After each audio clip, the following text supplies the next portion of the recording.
আসবে ইসলামের বিপ্লব। আল্লাহর কসম খেয়ে বলি, ইসলামের বিপ্লব আসবে। সে বিপ্লব রুখে দেওয়ার সাধ্য পৃথিবীর কোন শক্তির হবে না। সে বিপ্লব যখন আসবে, দিল্লির লাল কেল্লায় কালেমার পতাকা উঠবে, চায়নার পিকিং এর পথে পথে আল্লাহু আকবারের ধ্বনি উঠবে, মস্কোর রাজপথে আল্লাহর বরত্বের জয়গান গাওয়া হবে। সেই স্বয়ং ওয়াশিংটনের মাথার উপর লা ইলাহা ইল্লাল্লাহর পতাকা উঠবে।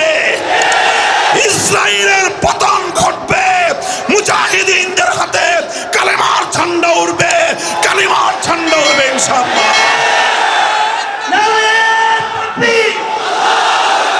এই থাকবেন তো এই পথে ইনশাআল্লাহ। বিপ্লব আসছে, ইসলামের বিপ্লব। সে বিপ্লবের সৈনিক হবেন তো ইনশাআল্লাহ। ইমান ঝালাই করেন, ইমানকে মজবুত করেন। কচু পাতার পানির ইমান দিয়ে কাজ হবে না। পাহাড়ের মতো অটল এবং অবিচল ইমানকে অর্জন করুন। বুকের মধ্যে সাহস সঞ্চিত করুন। ইনশাআল্লাহ আপনি যদি হকের উপর অটল থাকেন, সাহায্য করবেন কে? চিৎকার করবেন, সাহায্য করবেন কে? সত্যের উপর অবিচল থাকতে চেষ্টা করেছি। লোভ লালসা এসেছে আমাদের সামনে। জিজ্ঞাসা করা হয়েছে, হুজুর কোন আসন থেকে নির্বাচন করতে চান? পরিষ্কার বলে দিয়েছি, এই ধরনের কোনো আসন ফাসনের চিন্তা মামুনুল হক করে না। যখন দেখেছে যে এই সমস্ত রাস্তা দিয়ে তো কাজ হবে না, তখন আমাদের উপর জুলুমের স্টিম রোলার চালানো হয়েছে। এমন কোনো নির্যাতন নেই, জুলুম নেই যে 3 বছরের মধ্যে আমাদের উপর, অন্তত দুর্বল মানুষের উপর যেই জুলুম চালানো যায়, তার প্রতিটি জুলুম, প্রতিটি অত্যাচারের পরীক্ষা আমাদের উপর দিয়ে চালানো হয়েছে।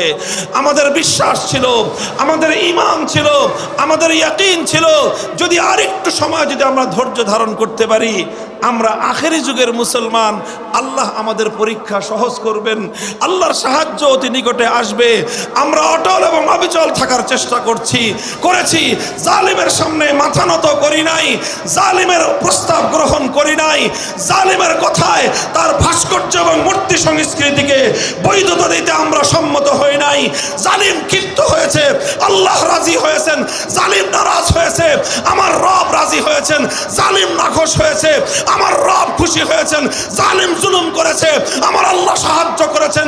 দিন শেষে প্রমাণ হয়েছে, আল্লাহ যাকে সাহায্য করেন, হাজার জালিমের জুলুম তার একটা পাকা পশম সোজা করতে পারে না।